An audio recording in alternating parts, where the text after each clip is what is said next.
95-96 was quite a season for Chelsea Football Club. There was no silverware, but plenty of drama, both on and off the field, as Stamford Bridge enjoyed a new brand of entertainment, played the Glenn Hoddle way. Furlong, that's the corner out of the way, on from Spencer, Furlong's in! Well, deep in stoppage time at the end of the first half. Hoddle led the Blues all the way to an FA Cup semi-final against Man United, and then quit to take the job as the next England manager, the ultimate recognition for his forward-thinking vision of the game. As I say, it's all happened very, very quickly, and there's a lot of these issues that I've got to go through my mind. Taking a backward step and just letting Terry hand the reins over to Terry, and really I've got that nice sort of cushion of maybe that 3 weeks to really get my teeth into it. Ruud Gullit, the brilliant Dutchman signed by Hoddle in the pre-season transfer coup of the summer, was named the new player boss the day before the cup final. A popular choice with the fans, and Gullit wasted no time adding to his squad when he signed Italian superstar Gianluca Vialli just days after the season ended. 10 months earlier, Gullit's own arrival at the Bridge coincided with Glenn Hoddle's £1.5 million capture of Mark Hughes. Well, it was a big decision for me, but I think I made the right decision. We've had a great season overall. Good cup run, put in a good run of consistent performances, which we were looking for. A little bit disappointing towards the end when it petered out a bit, but overall I think we had a good season. Well, Glenn brought you over. To what extent was it influenced by the fact that it was Glenn Hoddle bringing you over? Yeah, it was important because I knew he was a football player. You know, he'd like to play football, not kicking a rush only. He'd like to play, pass it, and he played well also in Monaco. So I knew him, and he explained to me what kind of football he wanted to play. So that was for me easy, you know, to make for me easier to make the decision to go to Chelsea. Hoddle's quest to build a side playing total football was to bring more new faces to the Bridge later in the season. Dan Petrescu's £2.3 million signing from Sheffield Wednesday was followed by the arrival of Terry Phelan. His fee a more modest £750,000 from Man City. The season's most unexpected success was the emergence of young Michael Duberry. He made quite an impact in the FA Cup semi-final at Villa Park. Certainly the quality of football that we've played has been the best since I've been here. The players that we brought in at the beginning of the season, obviously Mark Hughes, Ruud Gullit, and eventually getting Terry Phelan and Dan Petrescu was very important to the system that I wanted to play. To be fair, the youngsters have shown a lot of improvement. Andy Myers, Michael Duberry, and David Lee got himself back in the side. And he's had an excellent back end of the season since he's been in. And I would say the quality of the football has been excellent. An expectant crowd of more than 30,000 was at Stamford Bridge on the opening day of the season, and there was no doubt who the big attractions were.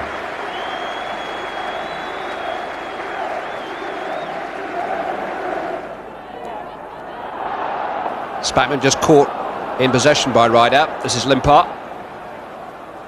Rideout looking for Limpar again, and finding him off the inside of the post and to safety. Anders Limpar just denied. You can almost book your holidays by the first day of the season. The sun always seems to shine.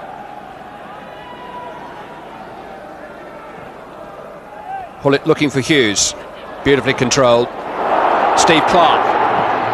Oh, well, it only needed a touch. But neither Peacock at the near post or Steen beyond him could quite provide it. But the play beautifully set up by Mark Hughes.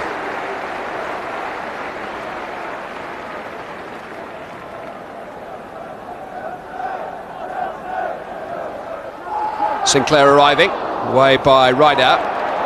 Only as far as Wise again. Towards Sinclair again. Erland Johnsen. Oh! Well, that's the sort of skill that we associate with the name Gullit. Beautiful execution by Erland Johnsen, and only a yard off target. Southall never moved. Oh, that's exquisite play. Barrett away as far as Hughes. Good save. Wouldn't quite come for Spencer. Wouldn't quite happen for Mark Hughes, thanks to his Welsh international teammate Neville Southall. But Mark Hughes on the volley always connects. No goals from Hullet and Hughes, but their popularity with the fans was already apparent. The only problem was a shortage of goals to give the season an early spark. At the City Ground, Forest came closest to breaking the deadlock when Kevin Campbell hit the bar. Dmitry Karim was the one player pleased with the second successive goalless draw. Quality goalkeeping by the man from Moscow, earning a second clean sheet. Again it was Campbell, the danger man for Forest. Next came the first ever match at Middlesbrough's brand new Riverside Stadium. The presence of Hullet and Hughes added to the sense of occasion on Teesside. Not surprisingly, there was a full house in attendance.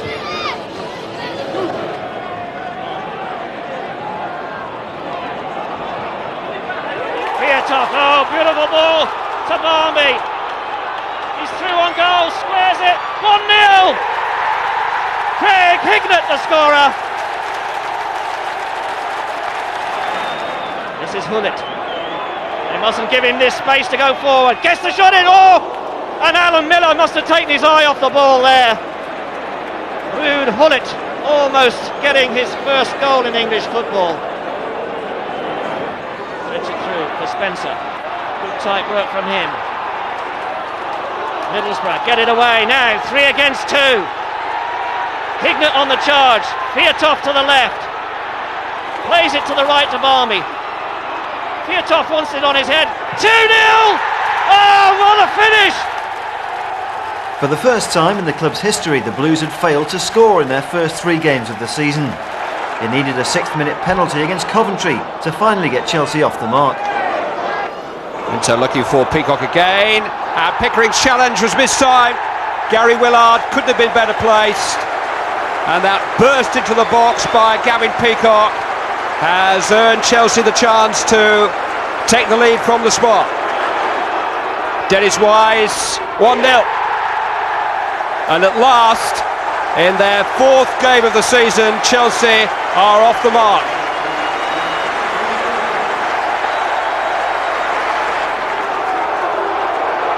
Well, it has Peacock and Hughes breaking through the middle. What a pass that is.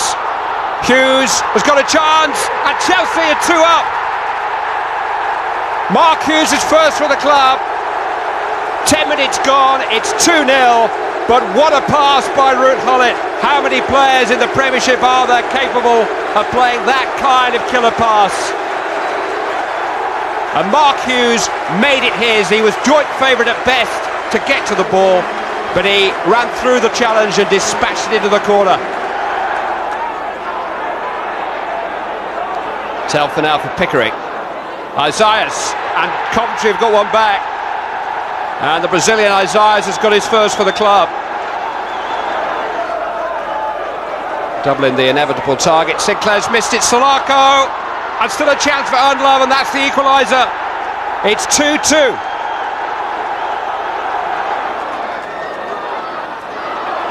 Ran for Spencer off Pickering. Lee. Hullet.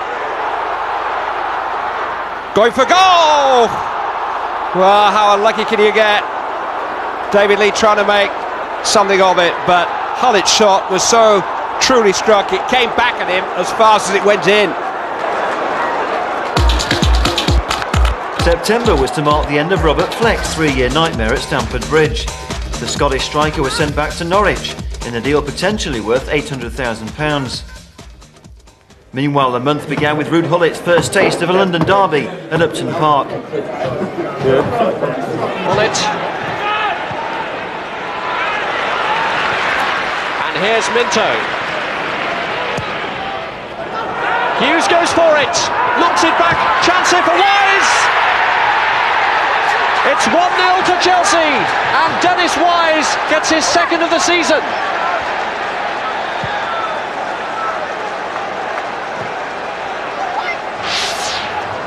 Good cross from Minto. Hughes does well. But just look at Dennis Wise here. Great follow-up. Very, very brave. Reaper came in with a strong challenge. But Dennis Wise only had one thing on his mind. That was making contact. Doesn't make full contact, but it's enough. 13 minutes to go to half-time. Premiership football here on Sky Sports tonight. It's Spencer!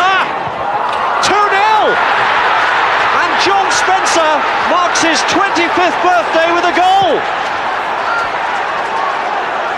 Despondence for West Ham. They've gone 2 goals down within a couple of minutes. Well, he's hit it from 25 yards. They backed off. You see Potts going for it. I think he's taken a deflection, that.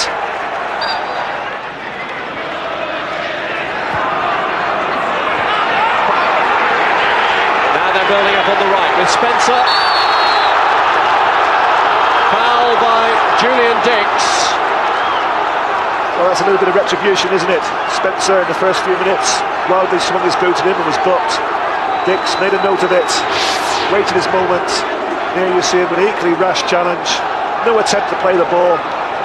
Well, a little bit of arm wrestling there. Well, he left his foot there, did Julian Dix. Glenn Hoddle concerned initially at his side's lack of goals, but he's seen them tonight provided by Wise and Spencer. Mark Reaper has come forward for West Ham. Pops the last man back as Slater takes the corner. Headed back in there, little flip cutter, and it's turned in. Dom Hutchison has scored. Wise finds Spencer. Pull it. Oh, good shot, and a fine save too. And Wise couldn't turn the rebound in because of a good challenge from Breaker. As Hullet comes forward for Chelsea, Spencer moves on ahead. And Dick's challenge brings Hullet to a shuddering halt. Well, he's looked so effective the last couple of minutes, Hullet. Gets possession. That's a penalty.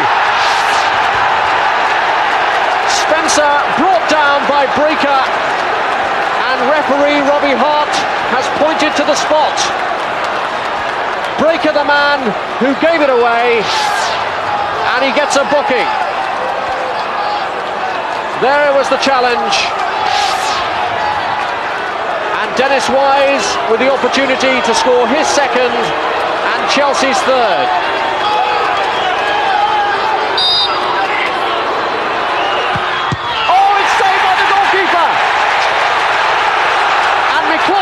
May well have kept West Ham in this match. Here's Hullet, Spencer, and that crowns the performance and earns Chelsea their first Premiership victory of the season. Spencer's second, Chelsea's third. What was I saying about Spencer? He hasn't done too much in the second half. Great ball, terrific control from Hullet, terrific vision. And a great finish from Spencer. John, what a match that was. What a birthday you've had, haven't you? Take us through it. A couple of goals and also a head wound. Yeah, well, it was I think Julian accidentally went to put his foot down on the grass, and my head seemed to be in that place. So, but sore, but I got on with it. Obviously, the goals were vital for you, weren't they? The first one, you enjoy that? Yeah, of course. I think, to be fair to the goalkeeper, it took a bit of a deflection. But it's nice to get off the mark for the season. Here it comes, the first goal coming up now. Talk us through this, Daniel. Yeah, I just thought rather than pass, I would hit a shot. As you see, it hit Steve Potts there. Unlucky for the keeper, fortunate for me. Second one was after you've missed a penalty, so with the nerve ends jangling a bit? Penalty. Well, I think it was Wise that missed the penalty. Good cut back to the big man, had to put that away. Nice. Yeah. I meant Chelsea missed the penalty, not you.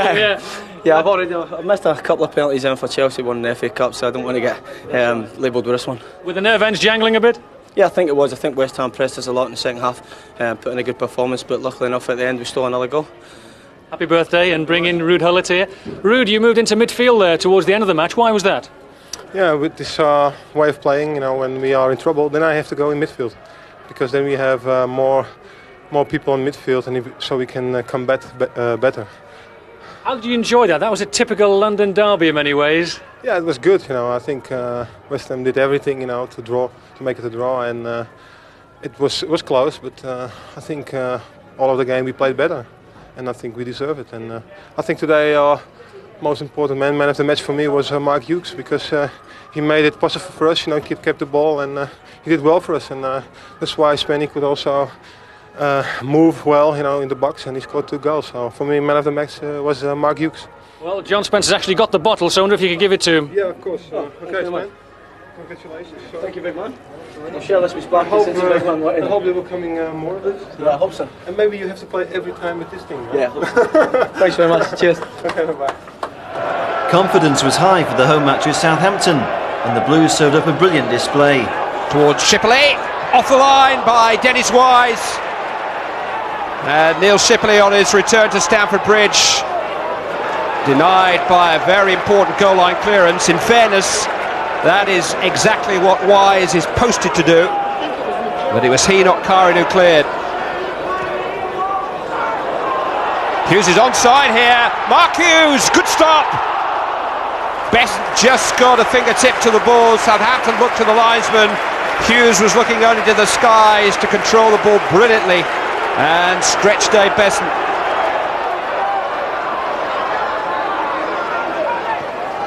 That's towards Sinclair.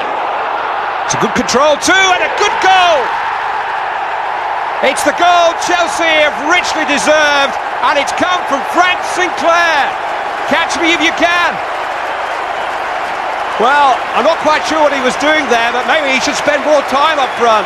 It was beautifully controlled and beautifully dispatched. Headed by Monca. Hullett to Minto. Hughes pulling away nicely. This is Ruud Gullit, and that's 2. It's Ruud Gullit's first for the club. And it's in keeping with everything he's done since he came to the club. Marvellous goal. He could do no wrong. A relaxed volley hit with wonderful power and greeted with wonderful celebrations around Stamford Bridge. Nicely done by Minto. That's a good ball. Hughes on the volley. Only ever one result. The most reliable volley of a ball in British football. Rounds off a fantastic closing quarter of an hour for Chelsea. They've scored 3 outstanding goals. First Sinclair, then Gullit, now Hughes.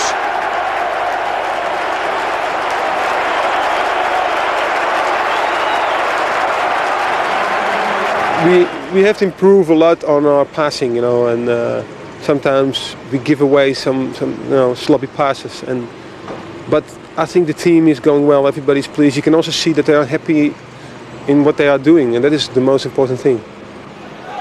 After a barren start to the season, the Blues have now rattled home 8 goals in 3 games, but everything went flat in the Coca-Cola Cup. There's Wise just having words from the linesman as Keane takes the free kick. It's not a bad one either. Oh, the post from Iverson. Oh, what bad luck then for Stoke.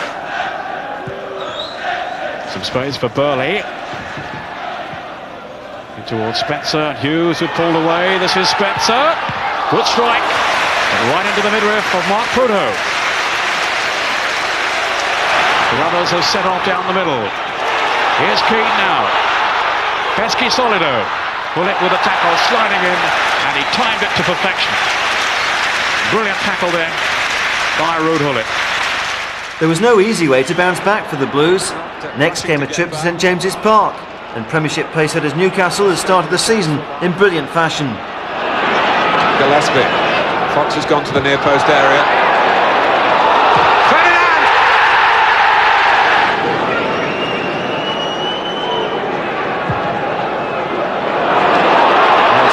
Goalkeeper trying to put Ferdinand through! When it's going for you, it's really going for you. When you're hot, you're hot. Gullit getting the better of Darren Peacock. Chance here for Chelsea and for Mark Steen.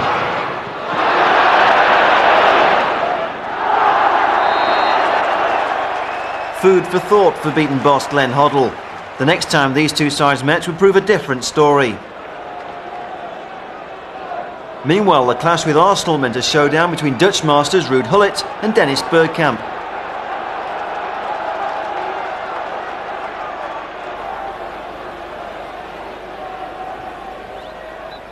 Wise takes. It's Hullett off the post and away by Lee Dixon. Well, he not only has a huge talent, but he's a huge man too. And he was first to rise there, and jumping against Tony Adams, Hullett stayed up and almost beat Seaman.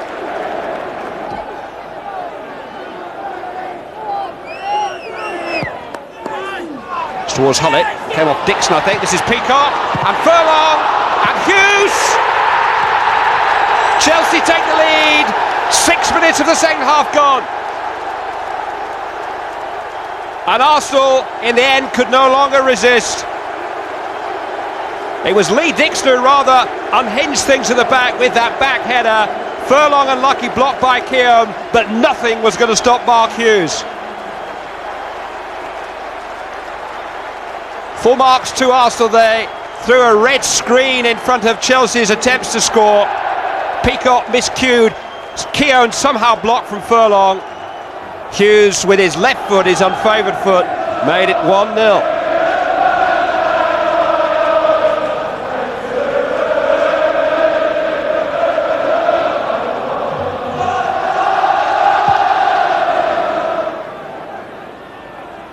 Hullett in towards Mark Hughes.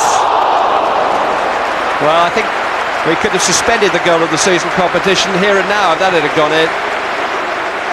Beautifully conceded free kick and almost miraculously executed by Hughes. I think that's the first time I've ever seen him miscue a volley. Oh, that's a loose one from Spackman, and Sinclair couldn't quite claim it. And this is Glenn Helder now for Arsenal, and he should have done better. It was a let-off.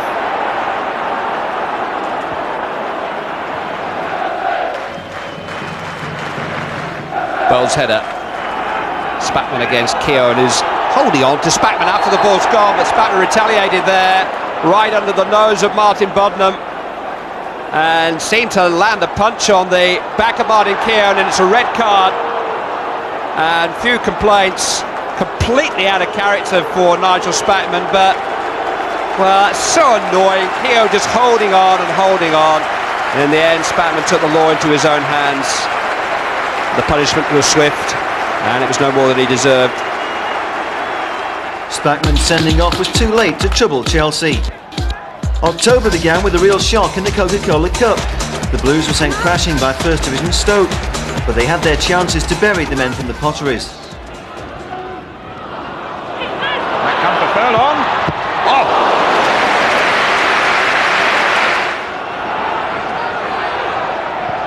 Bullet plays it wide for Peacock. Chelsea player who was down is now up. Bullet with a header.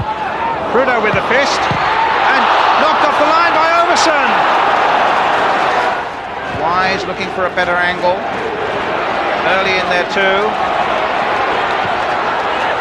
And Hullett. Oh, what a miss. The look of sheer disbelief on the face of Ruud Hullett there. That was a picture. Look at the backman that's going on there. Pesky-Solido with a chance now for Stoke City. He scores. Pesky-Solido has put the underdogs ahead.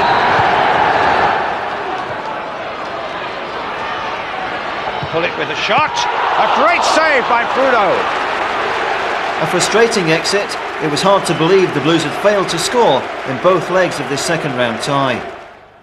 The Blues bounced back with a great result at Villa Park. It began with a fine header by Gavin Peacock, touched over by Mark Bosnich.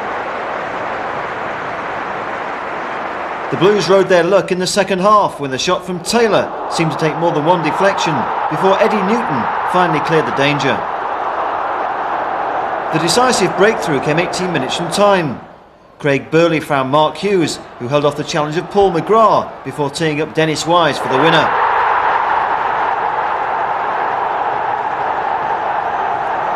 A well-taken goal and a great away win against one of the form teams.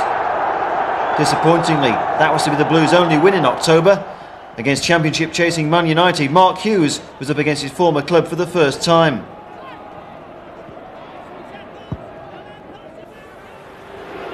Meant for Cantona, it'll come for Scholes. Oh, and United are in front. Karine couldn't keep out Paul Scholes. And Scholes running free again, and has Cole and Giggs in support. Scholes, it's two. Two in the opening 10 minutes for Paul Scholes.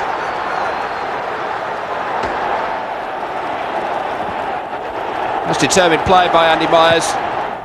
Furlong just squirted wide of the left-hand post of Peter Schmeichel.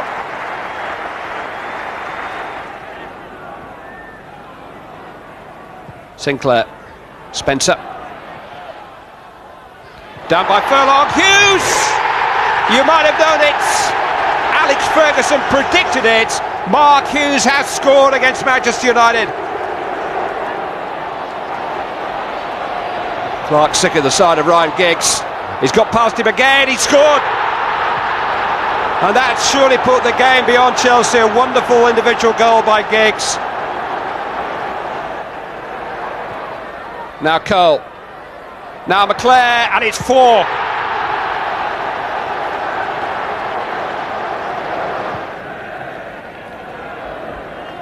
Well, it's a bit wild from Sinclair. Caught Brian McClare. Manchester United a bit hot under the collar, and Alan Wilkie has sent Frank Sinclair off for that.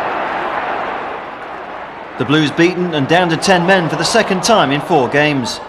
Fortunes did not improve against Blackburn Rovers. The writing was on the wall as soon as Tim Sherwood opened the scoring 6 minutes before half-time.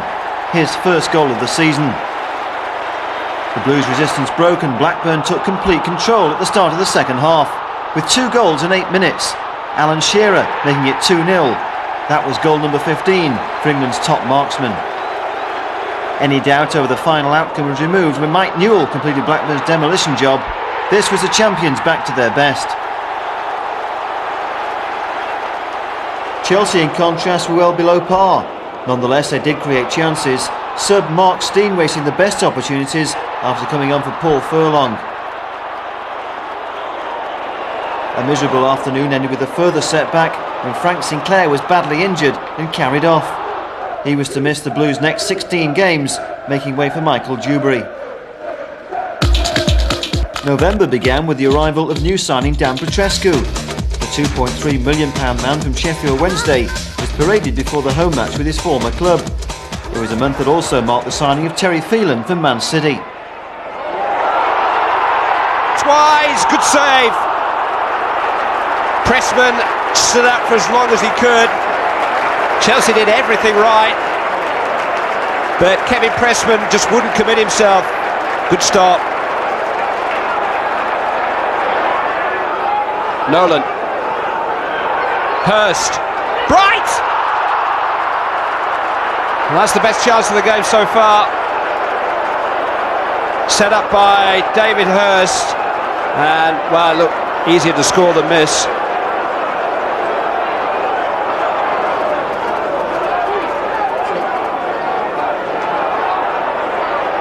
Wise prepared to wait for Hullett. Good cross. Stein! Another excellent save by Kevin Pressman. It was an excellent opening though for Stein, beautifully created by Hullett. There's obviously some concern there for the Dutchman, and with less than an hour gone, his afternoon appears to be over.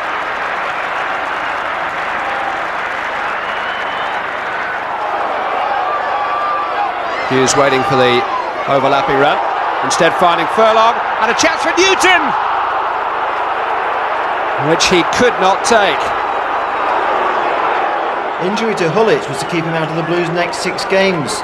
Meanwhile, Michael Dewberry got his first outing of the season at Leeds, and Dan Petrescu finally made his debut at Ellen Road.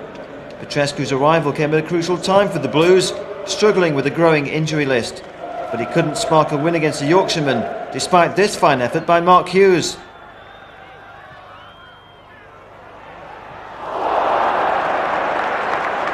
It looked as though the Blues were heading for a point until Tony Yeboah struck 10 minutes from time. With Chelsea appealing for a foul on the keeper, Yeboah claimed his first goal in 9 games. I wasn't too nervous, I didn't think I'd had time to get nervous, I was drawn back from Bournemouth and thrown straight in the side, so I didn't have time to think about it. I didn't think too much about it, because the more you think about it, the more you get tense, I think. So I just went in there and just listened to what the gaffer and Peter Shreves had to say, and just went out there and done it. Were you pleased with that first game? The result was a bit disappointing, but performance, I thought I handled it quite well, getting used to the pace and that, so it was all right. Here is Sasa Čurčić, and he has marvellous ability on the ball. As Chelsea are finding out, Thompson, Čurčić again. Oh, what a start for him! 10 minutes gone, an unbelievable goal by Sasa Čurčić. Wise making the space and finding Petrescu. Taggart slipped. Dan Petrescu. David Lee has scored! And Chelsea are level with David Lee's first goal for some 2 years. Beautifully set up by Petrescu and expertly taken by Lee. Just open up for Dubry, who fancies his chances, and why not? Forced a useful stop out of Brannigan. Single-minded and powerfully hit. Petrescu. Hall. Oh, what a good goal by Gareth Hall! Taken and celebrated with all the confidence of a regular goal scorer, which he is not. It's 2.5 years since he scored for Chelsea.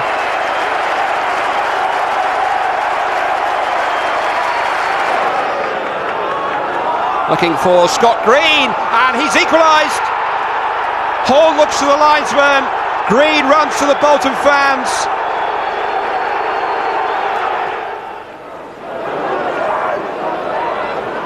Taggart out jumping Hughes. Newton. Here is Hughes. Newton, yes! 5 minutes to go, and Eddie Newton has surely won it for Chelsea. And completes a collection of unlikely goal scorers to complete the victory. That victory over Bolton was the Blues' first in 5 matches. Meanwhile, behind the scenes, a boardroom battle between Ken Bates and Matthew Harding was dominating the back page headlines. Harding, banned from the director's box, was still present for the derby match with Spurs.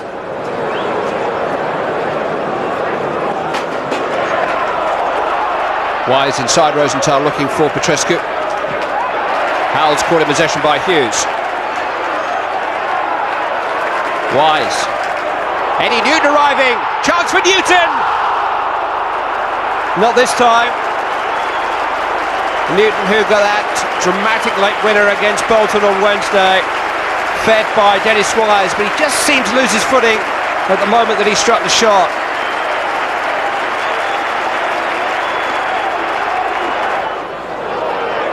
Fox looking for Rosenthal, and Dubry has slipped, and here's a chance for Ronnie Rosenthal. Good save! Marvellous keeping by Kari. No room for error, because not only would Rosenthal have won a penalty if he'd mistimed it, Kari would have been running the bath.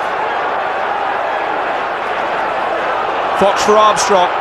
Spackman and Johnson in pursuit. Chris Armstrong. Smart stop by Dimitri Kari. Good work by Fox again. Armstrong. Oh, and a good save by Karian again. Deserved his luck. Hall. Helped on for Hughes.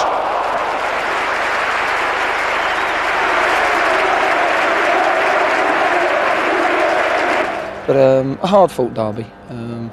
Neither side, I felt, deserved to win the game, quite honestly. We had the best chance, as I say. We had a goal disallowed at the end, which we're not sure whether Paul fell and did foul him. They've had a couple of good chances, and certainly the first half was probably their best chance with Armstrong, and Dimitri's made a good save. December began with 2 tough games against the teams destined to dominate the Premiership title race. First, a trip to Old Trafford, who are now 5 points behind leaders Newcastle. Sharp rather playing Irwin into trouble, and this is John Spencer for Chelsea. Good stop by Pilkington. Wise has scored! Dennis Wise! 8 minutes of the second half gone, and a breakthrough for Chelsea. It was a loose pass by Lee Sharp which put Dennis Irwin in trouble, and although John Spencer was denied by Kevin Pilkington, Dennis Wise somehow found a way through.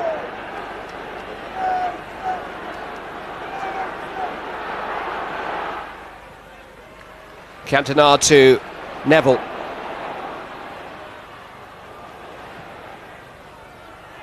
Cole. Beckham. 1-1. Chelsea in front for just 7 minutes.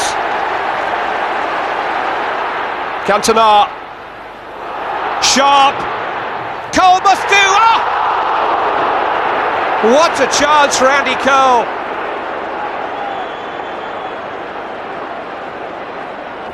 Were there things going on behind the club in the boardroom a distraction?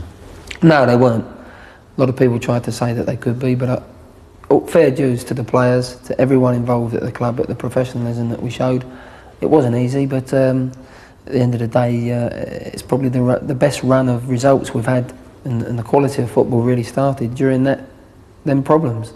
And I think that answers it all. Meanwhile, on the pitch, Terry Phelan finally made his debut, and he collected a glorious win bonus against Premiership pacesetters Newcastle.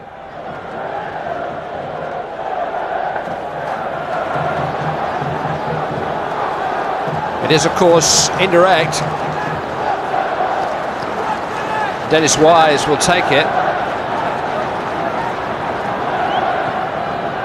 Hughes! He can't believe it. But when he cares to look out again, the score will still be 0-0. And you have to ask of Newcastle, how on earth can he leave Mark Hughes unmarked in that situation?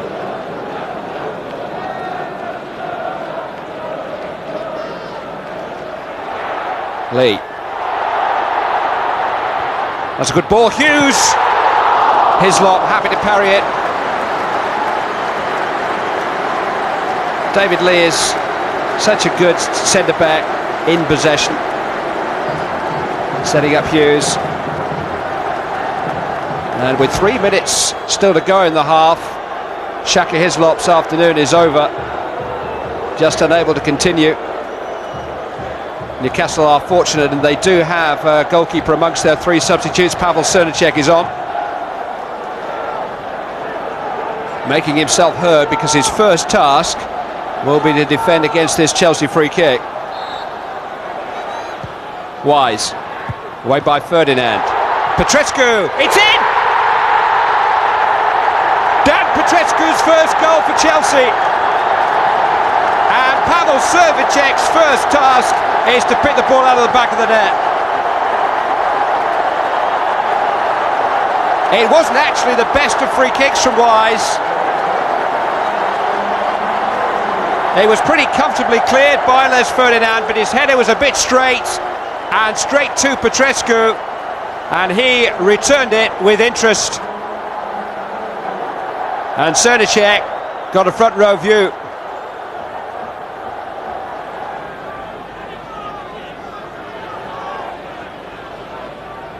All the big men are forward. Towards Ferdinand. Off the bar, Ferdinand again. Karine as far as Peacock. But it just won't go for the leaders.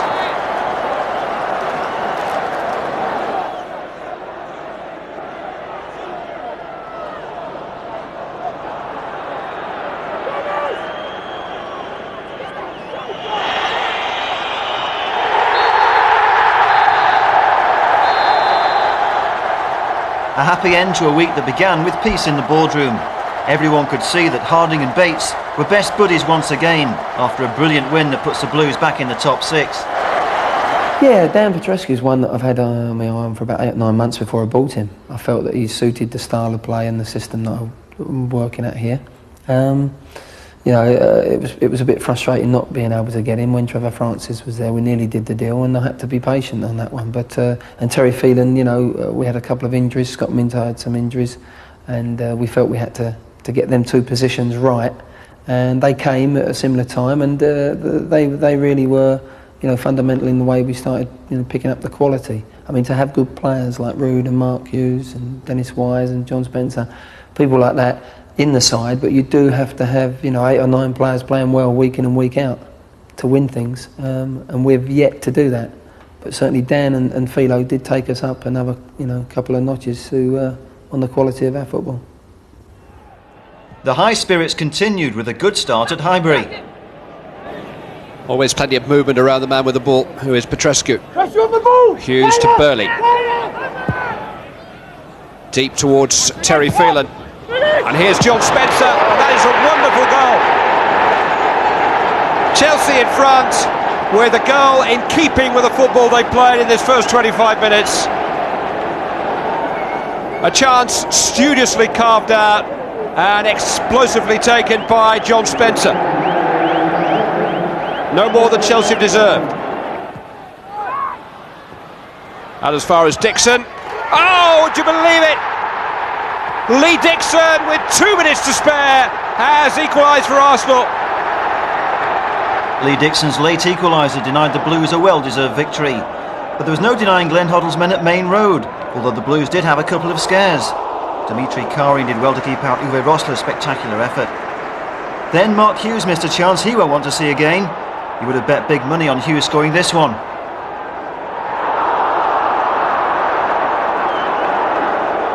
In the end, a late flash of genius by Ruud Gullit unlocked City's defence, and Gavin Peacock, recalled because of injury to Dennis Wise, did the rest.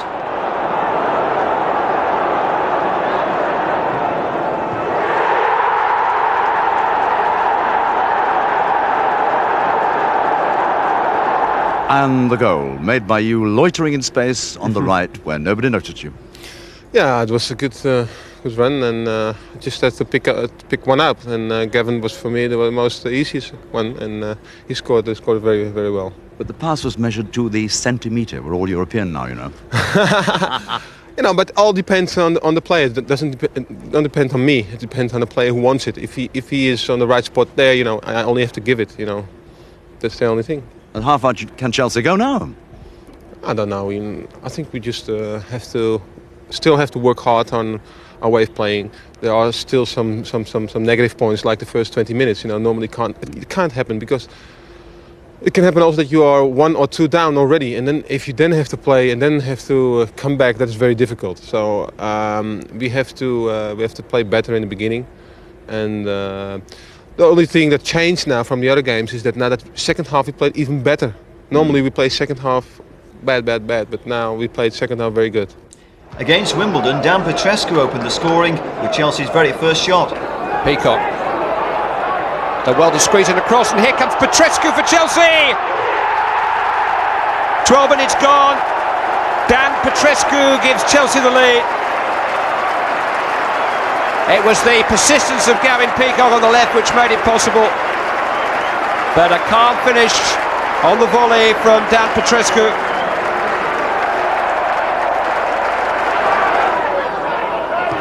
Kimball's corner. Harford rising well. Jones is there. Might come for Reeves.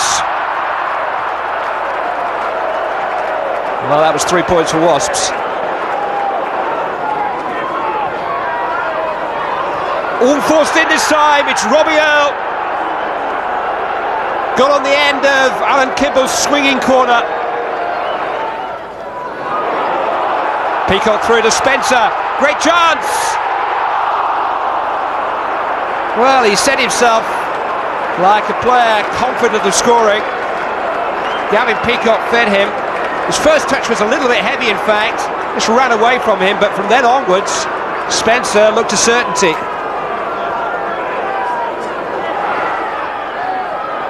Leonardson. Earl's cross. Ikoku, it's 2-1. 2 goals in 5 minutes for Wimbledon. Effen Ikoku.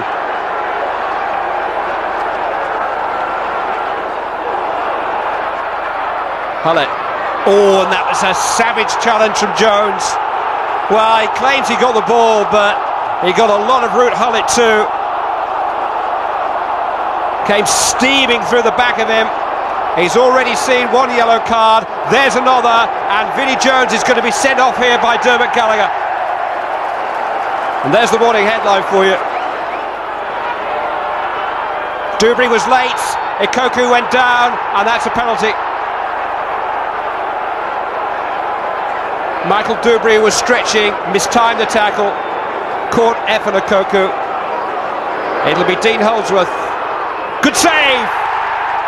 Chelsea are still in it, thanks to Dimitri Karin, smartly down to his right.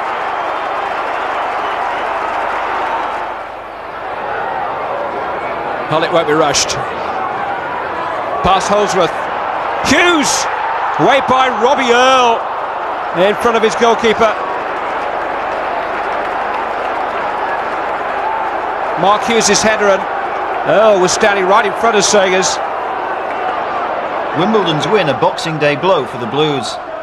The final game of '95 was a real cracker. Great entertainment, quality football and goals of the highest order. Nicely played by Dow. Scales, as far as Newton just caught in possession by Fowler. It'll come for Furlong though. Petrescu. Spencer. Oh, it's a wonderful goal! John Spencer, a dramatic volley to give Chelsea the lead and to give David James there no chance at all.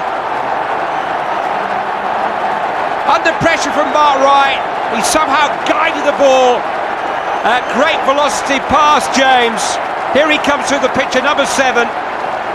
Has tremendous technique. Memorable goal.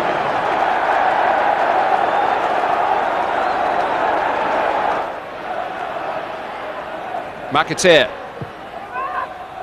It'll bounce through to McManaman. Oh, that's a good goal too. Steve McManaman's reply to John Spencer. And Liverpool are on terms. Glenn Hoddle may have one or two questions as to how the ball found a way through to McManaman. There's actually a hint of handball there, but no question about how it found its way through to the corner of the net. Sweet half volley.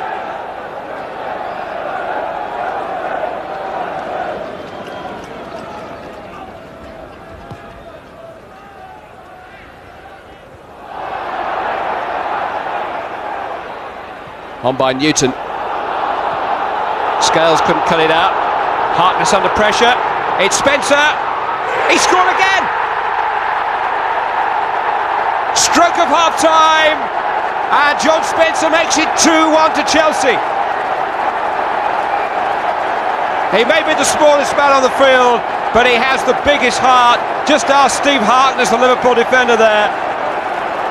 Spencer wrestled him off the ball and then showed great presence of mind and steadiness to dig the ball out and steer it beyond David James.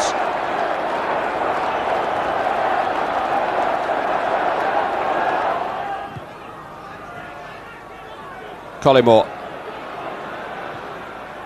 McManaman, 2-2. Spencer 2, McManaman 2. And Liverpool, with 14 minutes left to play, back on terms through their outstanding player, Steve McManaman. Petrescu. Furlong. Newton. Spencer. Oh, almost came for Hullett. Will come for Petrescu. But John Spencer denied a hat-trick by the width of a post. It's a good move, he was well set up. Nice turn, swivelling away from Mark Wright. Wouldn't quite come for Hullett, or in the end for Petrescu. Collymore. Here's McManaman again. Fowler ahead of him. Steve McManaman! Needed a touch from Karin. Fowler, as a good goal scorer will always do, complains. McManaman was hat-trick hunting. Ruud Hullett just stops the game. Wise! What a chance that was to win it. The cross deserved a lot better than that. Hullett hides his feelings. Wise can't help but show his. He knows that was a gaping chance to win the game for Chelsea. From a personal point of view, I remember a game against Liverpool, you scored 2 goals. Was that one of yours? games? It was a great game. It's obviously disappointing not to finish on the winning side. You know, I hit the post in the last 10 minutes or something to get a hat-trick, which would have been nice, because I'm still waiting for my first hat-trick for Chelsea. But that was one of the definite highs of the season. The loss of 2 points meant Chelsea finished 1995 in 12th position in the Premiership, just 6 points behind third place Liverpool, and still in striking distance to make a challenge for Europe. The new year kicked off with a West London derby against Queen's Park Rangers. It turned out to be a happy start to 96 for Paul Furlong.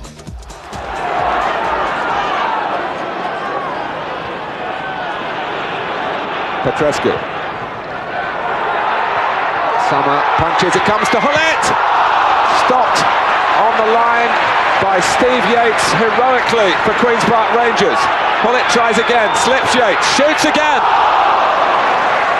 Well, that's more like it. That's worth a goal to your team. That is brilliant defending by Steve Yates. Absolutely top class.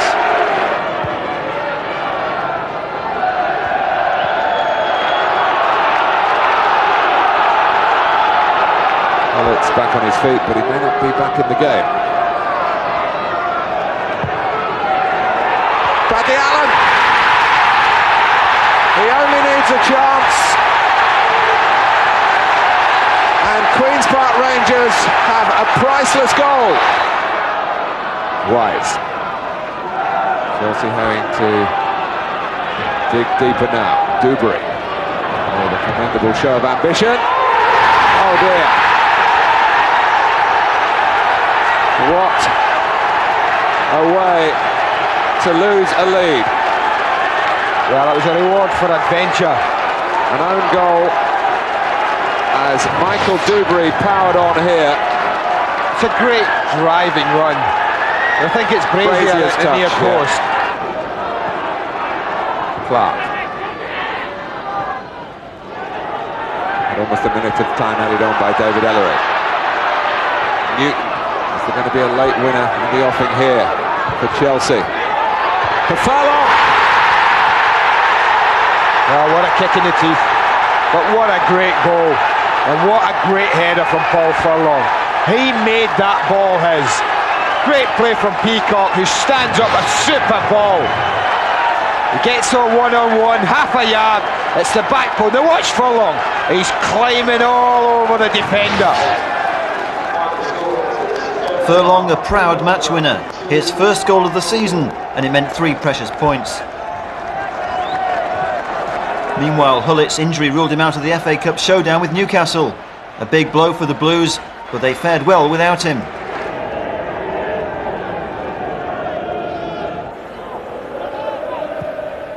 Oh, that's a marvellous ball for Wise. Goodness knows how he knew that Phelan was there. Hughes, yes! Chelsea in front. 10 minutes to go to half-time. Another chapter in the Mark Hughes FA Cup history. Beautifully set up for him by Terry Phelan. And Mark Hughes, who else, gives Chelsea the lead, a lead that Glenn Hoddle is determined they will not squander. Phelan picked out by Wise, and Hughes just pulled off a little deep. Elliott lost him, and Hughes found the net.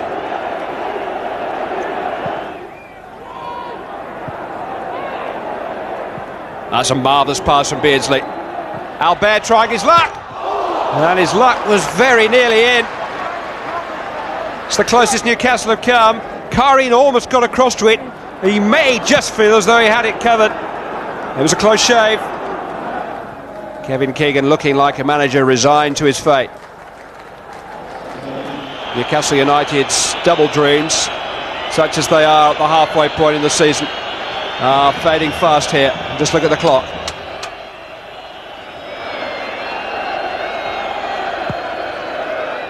Not the best of goal kicks from Karine, and Albert has found Ferdinand, and Newcastle have equalised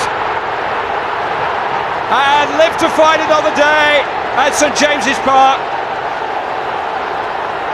3 minutes of added time played. Karine scuffed it. Albert just nodded it back into the path of Les Ferdinand, and Karine desperate to make up for his error came rushing out, and Ferdinand just slipped in between his legs, and Newcastle United have equalised. Careen's injury time blunder was to cost him his place in the next match at Goodison. Kevin Hitchcock stepped in to claim the goalkeeper's jersey. Ruud Gullit was fit again, and Dan Petrescu was also back.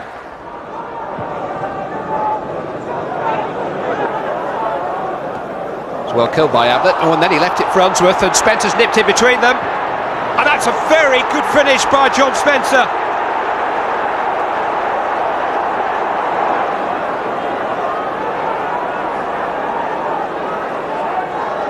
Petrescu just overdoing a little bit. He was surely fouled there by Limpar. Down he goes. A lot of pulling and pushing, and the penalty's been given. Well, no doubt that Petrescu held Limpar back, but who fouled who first? It'll be David Unsworth. Everton on terms with 10 minutes of the first half remaining.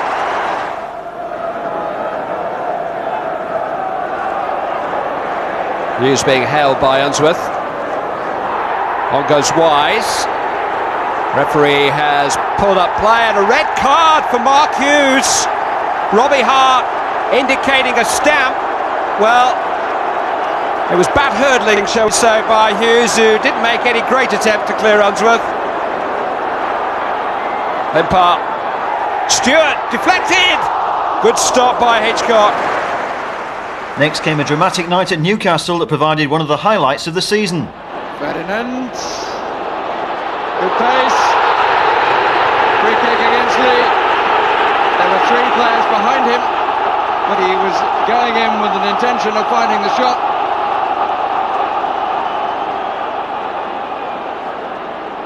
One or two with points to make. Yellow card.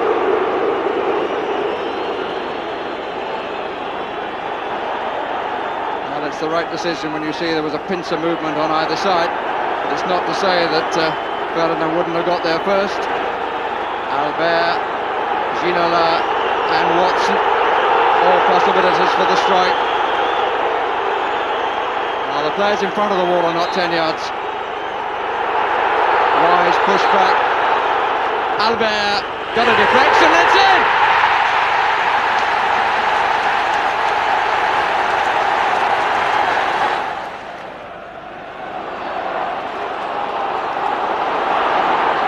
Slight hesitation, and Hitchcock over the top in the end, but Andy Myers inquiring why he didn't come for the ball earlier. Changed his mind, and it was a really good stop. Sort of cup tie, but only in the closing stages did we get in the live match. Played an hour of this replay, and here's John Spencer with a real chance, and the referee's given the penalty.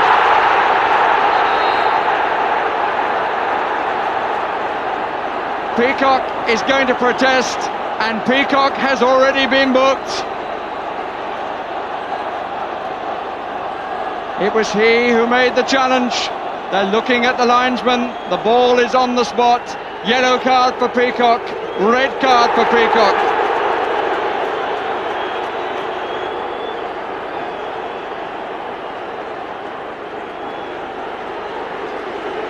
Didn't get the ball.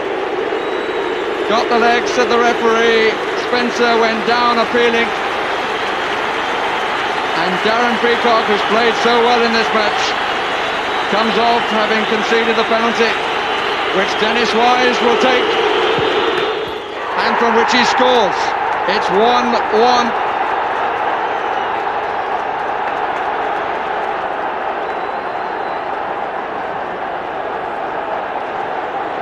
And Newcastle have to play for just under half an hour with only 10 men.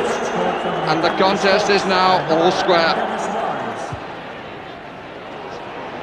Looks too long, but nobody's taken control.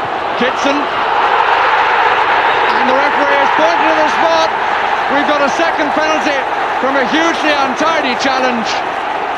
Kitson, who went down, but it was because they let the ball go. Huddle can't believe it. Lee, who made the challenge, there was an arm there on the back. and it was enough for the referee to point to the spot, but it was because nobody took control as the ball went across. Ginola was allowed to win it, and the penalty resulted. Lee on Kitson, and Peter Beardsley has the chance for the celebration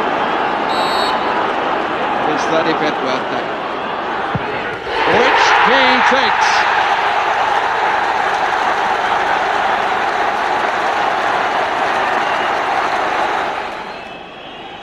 This is Spencer. Pull it now. Yes! Ruud Gullit has made it 2-2.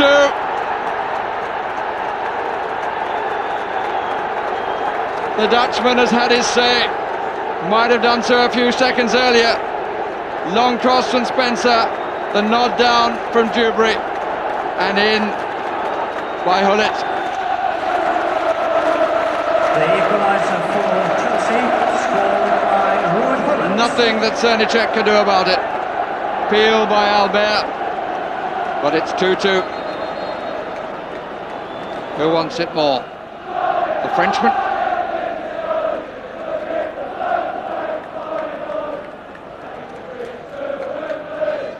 Or the Dutchman? Put it over Petrescu. Or Wise. Good save.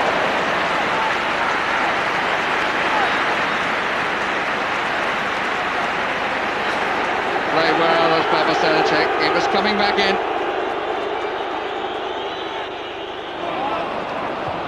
Elliott. Huckabee. I think Ginola has got a pull. He's certainly not running comfortably. Huckabee. Oh, he's so unlucky.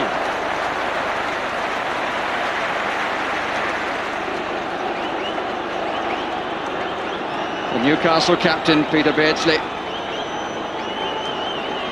the first to strike. And he hits the crossbar. Would you believe it?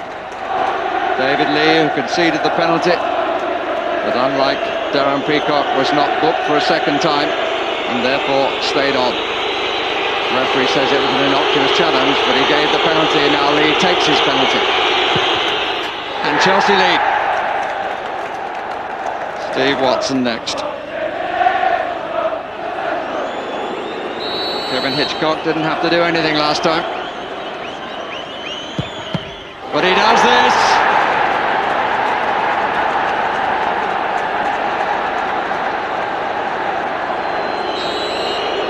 Dennis Wise. Chelsea lead 1-0. They now lead 2-0. John Beresford.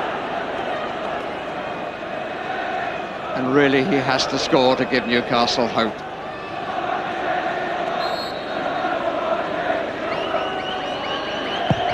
And he does! With real venom. Chelsea still with their third man to play. Former Newcastle United player Gavin Peacock.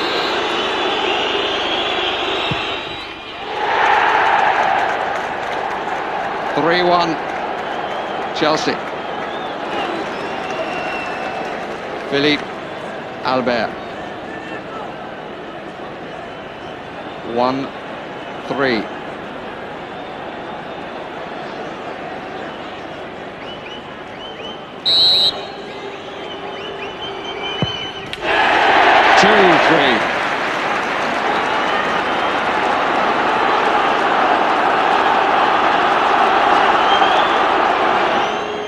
Three out of three so far for Chelsea. Next is Eddie Newton.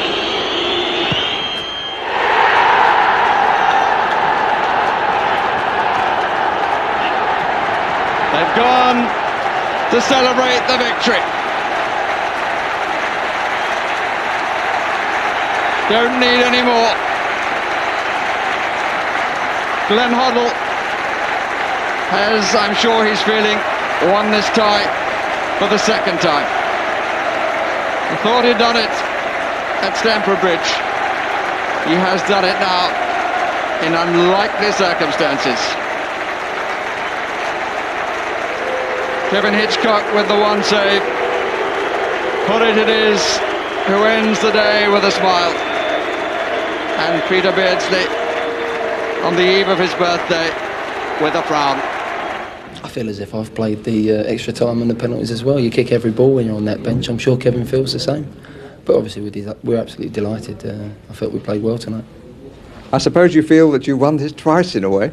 I felt as if I'd lost it in the first game. And that was the feeling in the dressing room. Obviously with a few days, to get head around it, you realise you're in with a great shout still. But no, the boys were magnificent today. To come here, first time they've been beaten. I know it went to penalties, but I felt that we really played well enough to have won it during the 90 or the extra time. But they made it hard for us. They made it hard. They're a good side. Well, yeah, it's always nice to beat your old club, and particularly a great night up there at St James's Park when we won on penalties. Terrific atmosphere. You always feel like you're going into the Lions' Den when you go up there because you can't take much away support, although our fans were tremendous that night. And everyone just sort of written us off. But we went up there and put on a great performance, and I thought deserved to win it in normal time. But it went all the way to penalties, and then I think it was just the result at the end of that. Dan Petrescu. Dennis Wise. John Spencer. Good stop. Nice to come for Terry Phelan. Excellent save by Mark Crossley. Excellent build-up too from Chelsea. Spencer struck it well.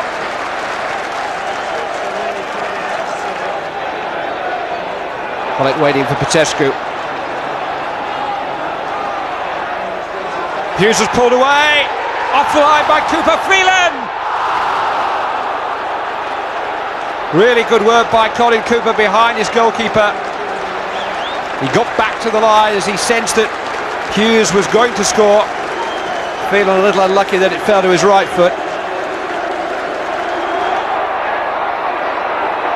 It's a good surging run that by Newton. He's got it back from Spencer. Now Wise, now Petrescu on the overlap. Hung up for John Spencer. Oh, it's a terrific goal.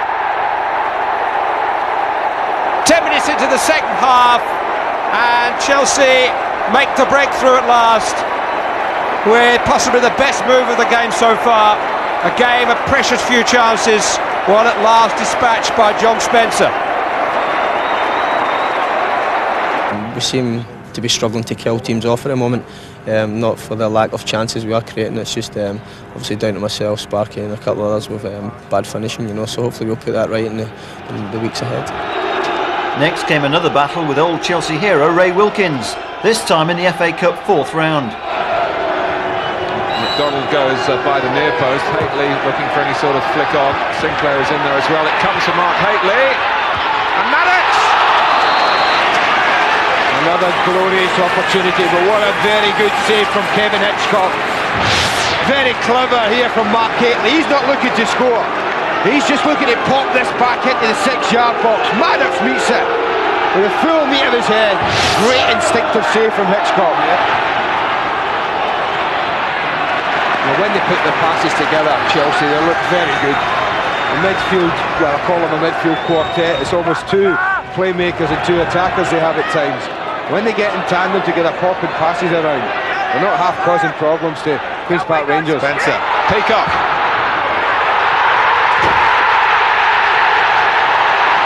Chelsea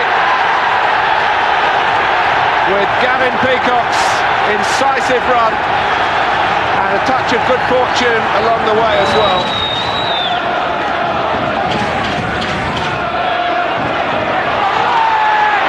Furlong got McDonald out of the way, on from Spencer, Furlong's in. Deep in stoppage time at the end of the first half.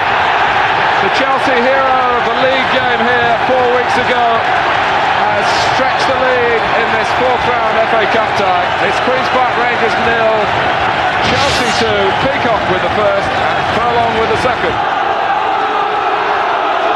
But It's a corner, nothing more dramatic than that, but that still could be dramatic for Queen's Park Rangers if they get it in right.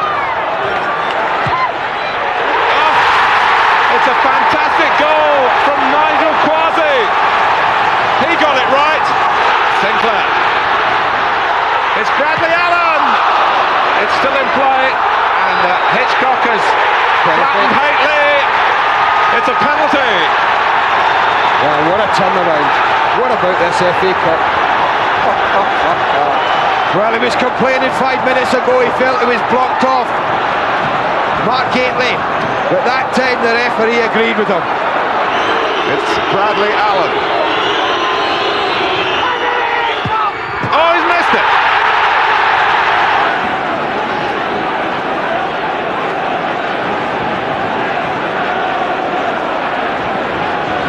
Well, as it was in the league game here, it's Queen's Park Rangers 1, Chelsea 2, but it's a very different type of contest. Much more drama. Spencer, and a marvellous stop from Summer. Brilliant. To deny a second for Furlong. A brave attempt by Furlong, but he'd already scored the winner. The Blues began February in the middle of their best run of the season. Already unbeaten in 7 matches, the Blues dished up their biggest win against Middlesbrough.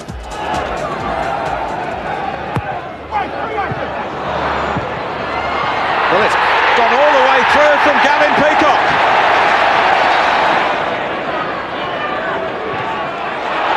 No offside here. Petrescu for Spencer. Is it going to be number 2? There it is. Chelsea have caught fire now. They put the passes together once more. Spencer through to Hullett. Peacock's in the centre. It's Peacock. Great play. That's magnificent goal. Absolutely magnificent. No wonder he's happy. Well, off goes Petrescu. There's the range in the pass. Tremendous accuracy. Petrescu, Furlong. There's an end product as well. And Chelsea carve out another splendid goal. Spencer, it's Peacock chasing. Walsh has hesitated. Peacock reaches it. Middlesbrough are all over the place. And Gavin Peacock has scored a hat-trick for Chelsea. Chelsea's biggest win of the season extended the unbeaten run to 8 matches. And Gavin was proud as a peacock when he collected the match ball. I reflect back to that game now with a bit of sadness, really, because we played so well to win 5-0. But since then we haven't really produced that sort of performance, and that's what's concerned me. And perhaps in the long run it was the worst thing that could have happened to us. On the day it was great, the supporters enjoyed it, the boys enjoyed it. But looking back from there, we haven't won enough football matches since then, and I'm not so sure that was a good thing. The unbeaten sequence was finally broken at Highfield Road. Coventry, a side deep in the relegation mire, were the better side on the day, and Noel Whelan claimed all 3 points when he landed the only goal of the game just before half-time. Next came a Stamford Bridge derby against West Ham. A disappointing day beginning with a freak accident that left Eddie Newton out for the rest of the season with a broken leg. Newton hurt in an accidental collision with Kevin Hitchcock after only 5 minutes. The Blues overcame that early setback moments later when they took the lead. Gavin Peacock's 5th goal in 4 games. It was a lead Chelsea should have extended, but they blew their chances and paid the price when West Ham staged a second-half fight-back. Julian Dix with a bullet header to make it 1-1. The writing was on the wall for the Blues, and their worst fears were realised 10 minutes later when Danny Williamson cracked home the winner. 2-1 to the Hammers, and that made it 2 defeats in a row. In the 5th round of the FA Cup, the Blues had a tricky game at Blundell Park against a team that convincingly knocked out West Ham. Minnows Grimsby had most of the early chances.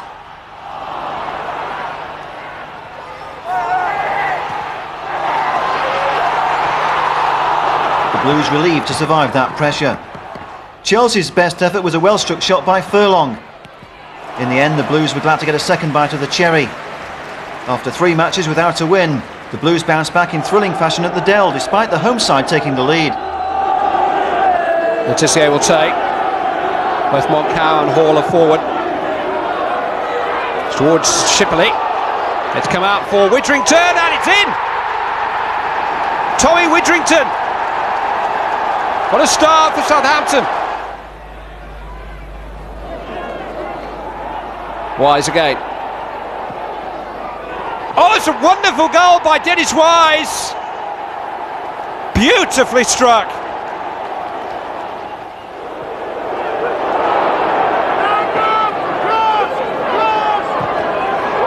Into Wise. Caught by Moncau. Penalty. Dennis Wise just nicked the ball away from Ken Moncau. No complaints from him. He was committed. The sliding challenge had to be correctly timed, and it wasn't. Wise disarmed. Wise it is against Dave Besson. Almost through him. Rueful grins exchanged between friends.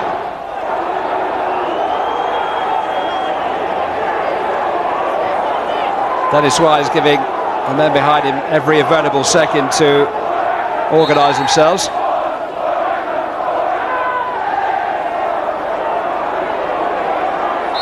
Letizia to deliver. It's towards Shipley. Oh, it's in! Goodness only knows how. Neil Shipley inevitably will claim it. Hullett. Hughes peeling away to his right. Here is Mark Hughes. Here is Ruud Hullett. And that is 3-2. The Blues were now up to 8th place. Happy times for Dennis Wise, both on and off the pitch. A great boost for you before the season started to finally be declared an innocent man. How important is it as the support you've had at Chelsea? It's very important. The club, lucky enough, they were behind me, you know, and helped me out. It was a very worrying time, not only for myself but family-wise, and it was more. I wasn't worried about. I was worried about it, but it weren't the fact of going to prison. I wasn't worried about. It was like what it does to your parents. It's not nice for your parents, your family, your sister and your girlfriend. You know, it's not nice for them to read it all. But it come good in the end. I was okay, and I got found not guilty. So that's what counted in the end. Do you feel it's made you a stronger personality? Yeah, it does make you stronger. It makes you think about things a lot more and appreciate things. And that's what you have to do. You have to enjoy yourself in life, but not go over the top a little bit, which I do sometimes. Meanwhile, the road to Wembley beckoned in the FA Cup. Spencer. It's nicely played for Dan Petrescu. And Dubry! Michael Dubry gives Chelsea the lead. A young man who's really enjoying life at the moment, and why not? He's been the find of Chelsea's season. Petrescu found him on an unstoppable course towards goal. Peacock back towards Spencer. Penalty claims go unheeded. Still Gavin Peacock. Mark Hughes! Breathing space for Chelsea. Hughes doubles their lead. Gavin Peacock did really well to dig out a cross from there. And Hughes leading on a little bit, buried the cross. Awkward bounce for Phelan. That's Groves, and that's 2-1. Paul Groves for Grimsby.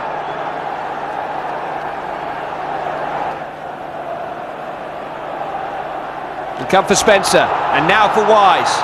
Options right and left. The option is John Spencer, and it's 3-1. And within a minute, Chelsea have taken control again. It's raining goals at Stamford Bridge. Dennis Wise providing the latest for John Spencer.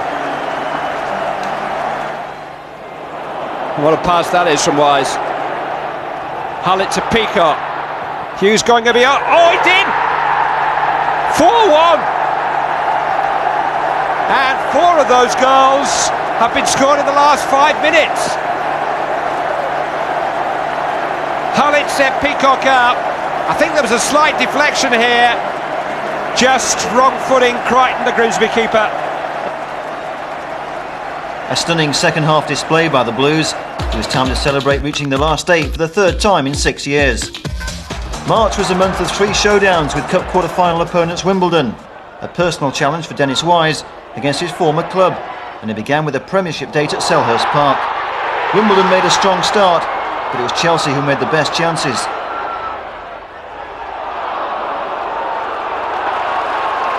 Dennis Wise served up the opening goal for Paul Furlong, a thumping header by the big striker. But Wimbledon hit back inside 90 seconds. A swift counter-attack by the Dons, and it ended with Steve Clarke stabbing the ball into his own net.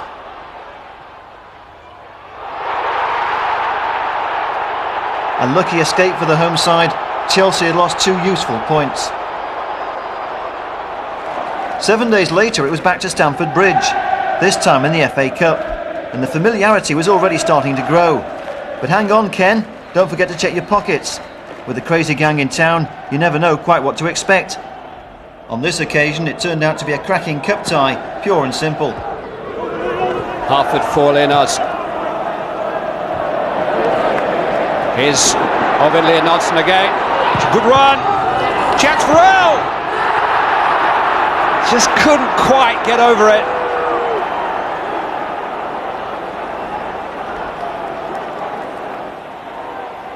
Ikoku. Goodman's there. Hartford off the post. Well, Wimbledon have had the better side to goal. This is Leonardson. But they've been unable to find a way past Kevin Hitchcock.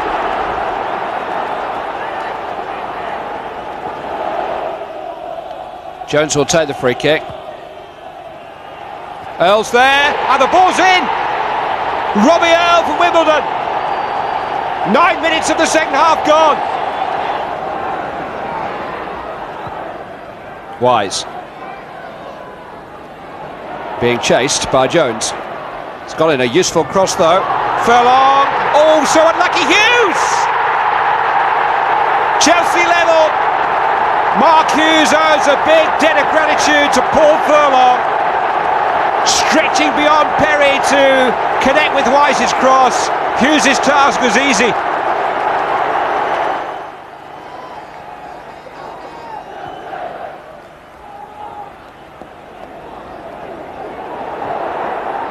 Space for Spencer, off the bar. Couldn't quite capitalise on the space. You can't rehearse for these. Wise is clearly going to set Hullett up. Here is Hullett, deflected and in! Chelsea ahead with 10 minutes to go. Ruud Hullett free kick. Finding its way into the top corner. And they're very, very close to the semi-finals now. I think it might even have been Vinnie Jones who got the touch. Nothing whatsoever that Sullivan could do. Well, they've come from behind. They've ridden their luck a little bit at times today, Chelsea. Kibble towards Holdsworth and Wimbledon on terms. Within a minute, Dean Holdsworth. It's 2-2. The drama goes on and the Hughes-Hullett partnership continues to blossom. Yeah, well, obviously that was one of the reasons that I did join the club, because the thought of playing with Rudy and obviously he had a great season and it was a joy to play with him. I think all the fans enjoyed watching him as well. Yeah, I mean, Rudy's done a lot in football, but he's still striving to achieve more and more, and he sees his challenge of playing in the Premiership as a major challenge. I think he's been surprised at the quality of football. He's been surprised at some, you know, the way we've gelled. We had a little bit of a problem during the pre-season and the early part of the season, but you know, everything's managed to settle down, and there was times when we've been playing well, but he's been probably our most consistent player all season. And that says a lot for the fella, because he's achieved a lot, but he's got a fantastic attitude where you know, I think some of the other players now have got to learn that attitude. It's about winning, and once you've won something, it's about the next thing that comes along. I can vouch for that myself. You don't rest on your laurels. You continually want to achieve and have pride in what you're doing. And Rudy's a good example for the other players, and that's what we're trying to instill in everybody at the club. Before the replay with Wimbledon came a couple of Premiership games, starting with Man City, a disappointing match illuminated by an inspirational goal from Ruud Gullit.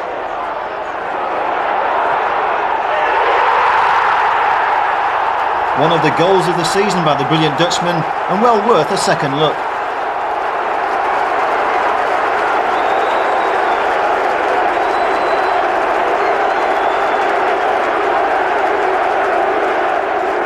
Relegation threatened City hit back with an equaliser from Nigel Clough. A well-deserved goal by the standing skipper, and the Manchester men almost claimed all 3 points.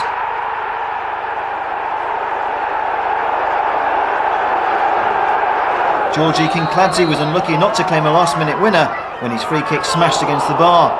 Then David Lee rescued the Blues when he headed Kit Simon's header from the rebound off the line.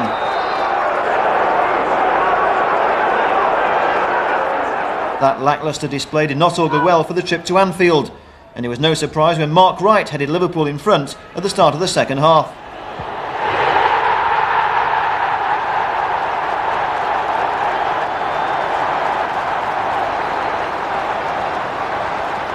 With Ruud Gullit ruled out by illness, the Blues lacked their inspiration, and the match was finally settled when Jason McAteer served at the cross that set up Robbie Fowler for goal number 2. Not a promising preparation for the quarter-final replay with Wimbledon, but the Blues were boosted by the return of Gullit.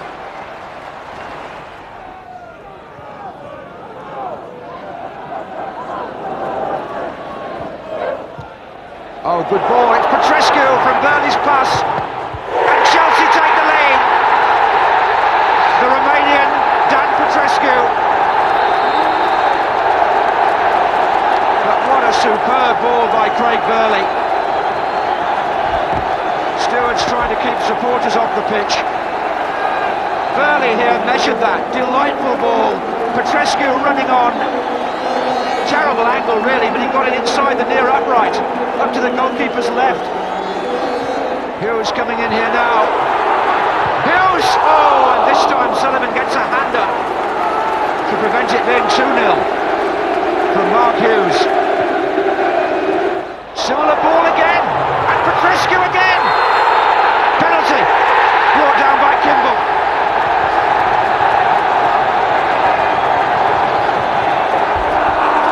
Alan Kimball tugged him back, no question about that.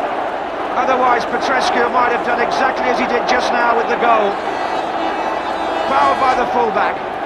Penalty to Chelsea. And Dennis Wise, the captain and former Wimbledon Cup winner. Oh, saved by the goalkeeper. Petrescu can't get the rebound, and Sullivan is a hero after all. Not a good penalty by Dennis Wise. Leonardson starts it off again, but that's a poor one from Robbie Earle. And nobody worse to give it to in that situation than Ruud Gullit from a Wimbledon point of view. Here's Gullit now, threatening to go all the way himself. Hits the post. And a right let-off for Wimbledon and Robbie Earle. Harford. Ekoku. Goodman! It's there! Typical Wimbledon. Well, Hughes, of course, has settled big cup ties in the past. It is taken quickly by Chelsea. Spencer. Dewberry! It's there! It's Mike Dewberry. Chelsea are in front. This is Phelan. Gullit made a forward run again here. Hughes is in the centre. Spencer's further over. It's still Gullit. And it still is. And Hughes!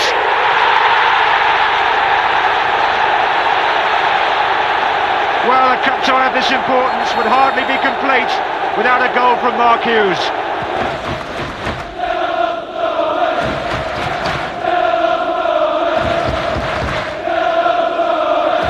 In the cup run, what was the highlight for you in the cup run?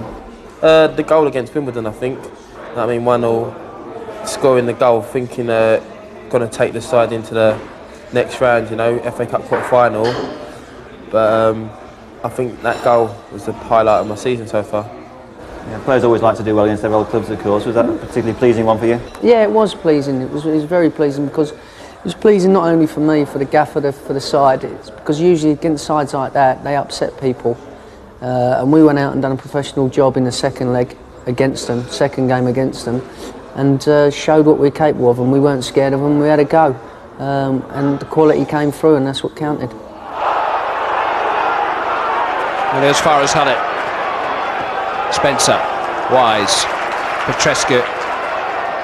Oh, they're opening doors all over the place here. Wise hung up for Spencer. That's a really good Chelsea goal. Dennis Wise with a flighted cross, buried by John Spencer. Just 9 minutes gone. Sinclair, Dicchio, set up for Simon Barker, and that's 1-1. Queen's Park Rangers level.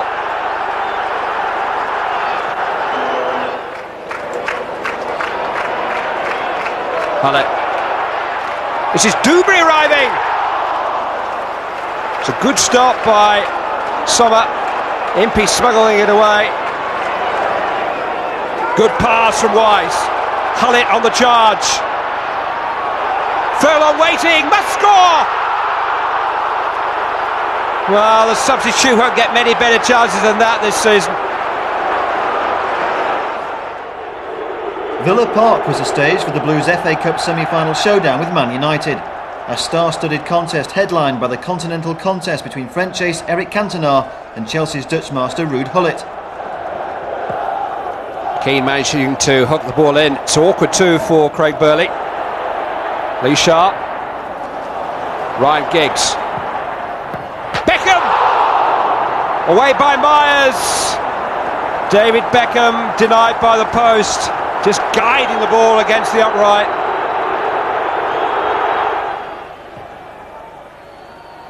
Burley has Dubry coming up to his right. Forward across to Michael Dubry has other ideas. What a goal that would have been. He has been the revelation of Chelsea's season, but that would have capped it all.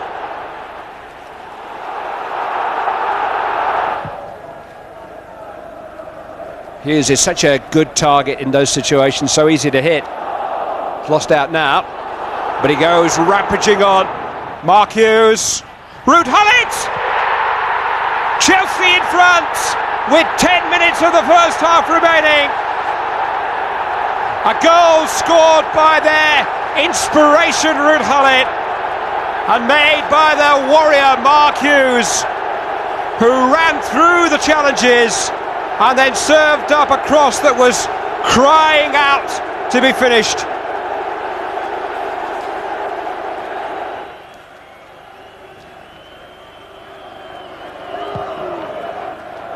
That's a shame that the surface hasn't really lived up to the football. Oh, Cantona! A brilliant effort.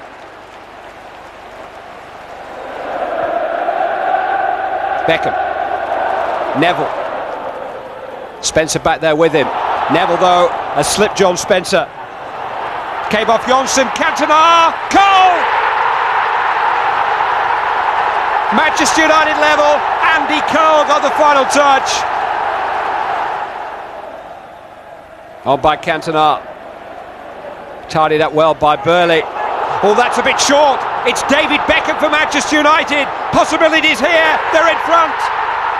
2 goals in 5 minutes. David Beckham from the mistake by Craig Burley.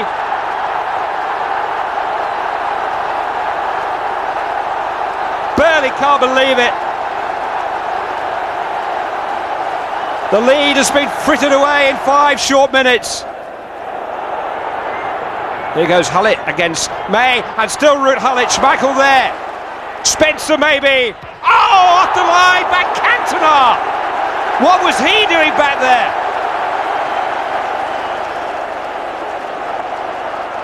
At the end of the day, it's a big game. We already had one full-back off, Stevie Clark. You know, I've pulled up with a bit of a torn fine muscle, and I thought, well, my adrenaline's still going. There's a big crowd there. I don't want to come off. We was 1-0 up, and I don't want. What made it worse is when the ball went over my head, and I just couldn't get there. I knew then that it was time to maybe come off. But I tried it. Stevie Clark stayed on, and he tried it. He come off, but no, at the moment, when I think about it, no, I shouldn't have come off. I wanted to have a try of it. And then when we do get back into the game, and we do manage to get one past Schmeichel because he made a couple of good saves, Eric Cantona ends up clearing one off the line, then you do think to yourself, is it not going to be our day? April began with a 2-match ban for Mark Hughes. Sparky had feared he could be banned for the rest of the season after piling up 14 bookings and 1 red card, the worst record in the Premiership. Instead, Hughes missed only 2 Easter games, starting with the home match with Aston Villa. It began with an early strike from John Spencer. Just 7 minutes were on the clock when the Scot opened the scoring with a fine solo effort. Spencer was also instrumental again when the Blues won a penalty.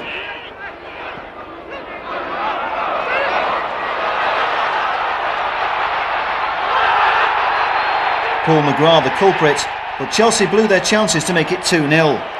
Dennis Wise failed to get any power at all behind the spot kick, an easy save for Mark Bosnich, and that proved to be such a costly mistake. 6 minutes before half-time, Villa drew level. Alan Wright had the Blues' defence at full stretch, but it was Serb striker Slavo Milosevic who finally made it 1-1 when he headed home from close range. The writing was on the wall for Chelsea after the break when Villa grew in confidence, but it was poor concentration that let the Blues down. Milosevic punished Craig Burley when he set up Dwight York for the goal that made the final score 2-1 to Villa. It was almost an action replay on Easter Monday at Bolton. Again the Blues took the lead. Again it was John Spencer who landed an early goal. But again the Blues allowed their opponents back into the game before half-time. John McGinley celebrated his 32nd birthday with the equaliser. That made it 1-1. Then, seconds before the break, Bolton hit the winner. A brilliant strike by Sasa Kurcic, and a great goal worthy of winning any game.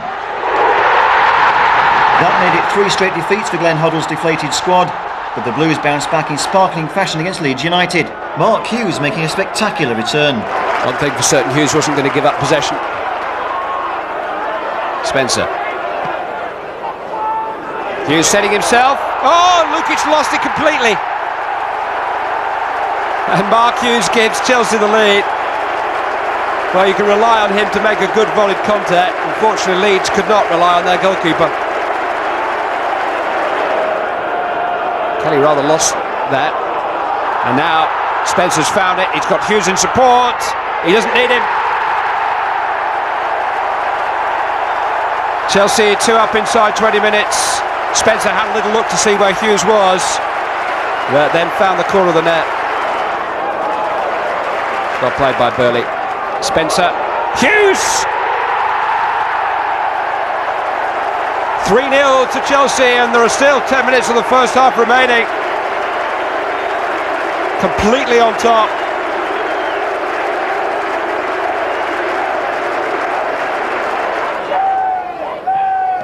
Came off McAllister. Kelly is in trouble. He caught Spencer, and that's a penalty. Spencer made it difficult for him. So a hat-trick day for Mark Hughes. Yes, just about.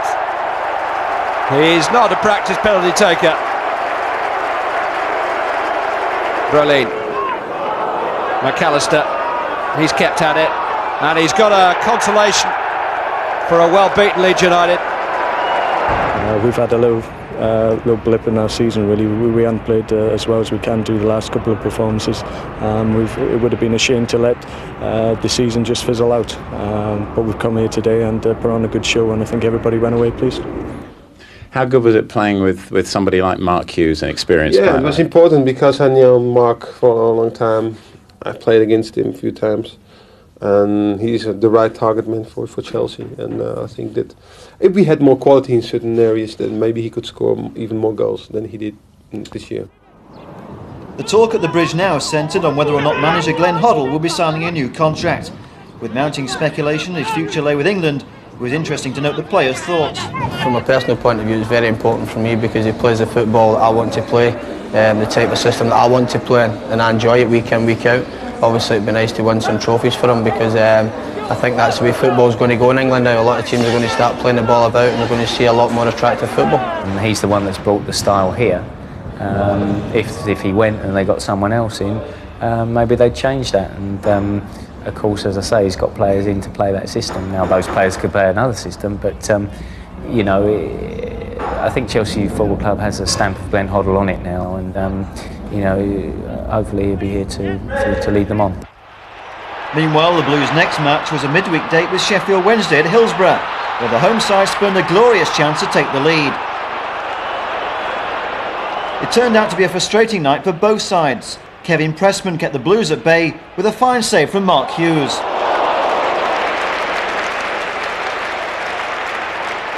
Next stop was White Hart Lane for the final away match of the season. It looked like a win bonus when Chelsea landed the first blow.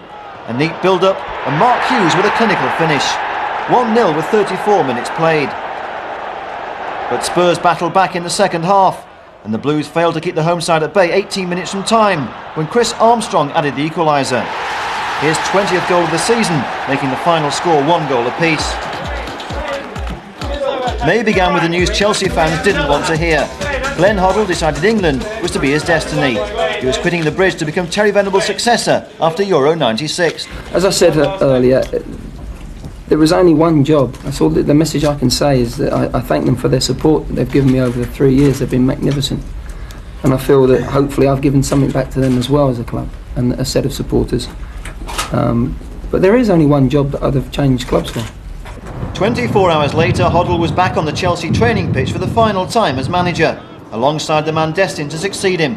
And you think, generally looking at it, has he set a style for Chelsea that will continue? Yeah, because what we heard that after this decision, you know, to go to the national team of England, the board said also that we want to continue what he did, and so that was a relief for me.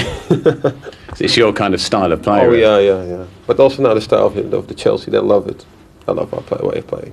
How do you think Glenn will do as an England manager? I think he will do well. He needs, of course, the time also, and he hasn't got the time, but he needs some time because it's not like, you know, managing a club. Every day you see each other, you play, so that's the difference. Glenn Hoddle's final match in charge was fittingly at Stamford Bridge. An emotional day for the England manager to be, and the fans made it clear what they felt about it all.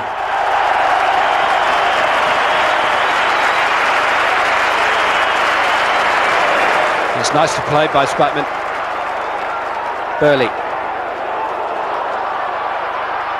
Spencer trying to shake off Sherwood. Hughes couldn't make it. Minto does. Wise!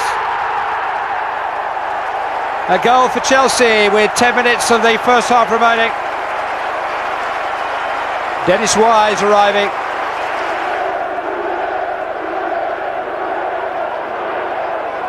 Wilcox to Fenton. Tim Sherwood! And the Chelsea lead lasted just 2 minutes. Wilcox to Kenner. That's McKinley's header! And Blackburn Rovers take the lead. Warhurst. The angle's not the best. And in by Fenton. It's all happening for Graham Fenton in the closing weeks of the season. Nice leg. Peacock has found Hughes. Here's Scott Minto. Turned out by Petrescu and in by Spencer. 2 minutes for Chelsea to save the game. I don't think that there's one isolated, highlight. I think that some of the quality of the football that's been there has been excellent at times. And I think it's something that you could ask a lot of Chelsea supporters that have been watching Chelsea for say 20, 25 years, and I think they'd say, well, the quality is there now. I've had a lot of letters through the season saying that after some of the coverage that we got on television this year, and we performed extremely well on television at times. A lot of fans have come back and bought season tickets, and they've actually coming back to the Bridge to watch Chelsea play, not just to turn up to watch Chelsea, Liverpool, Chelsea, Man United, Chelsea, Arsenal, Chelsea, Tottenham. And I think that's important for the club. They're now coming to watch the team that we're putting out week in and week out, because some of the quality at times has been wonderful. I mean, a final message to the fans, really? No, I hope that they really enjoyed what we showed last year of this year, and we will do everything to make them happier than they already were. And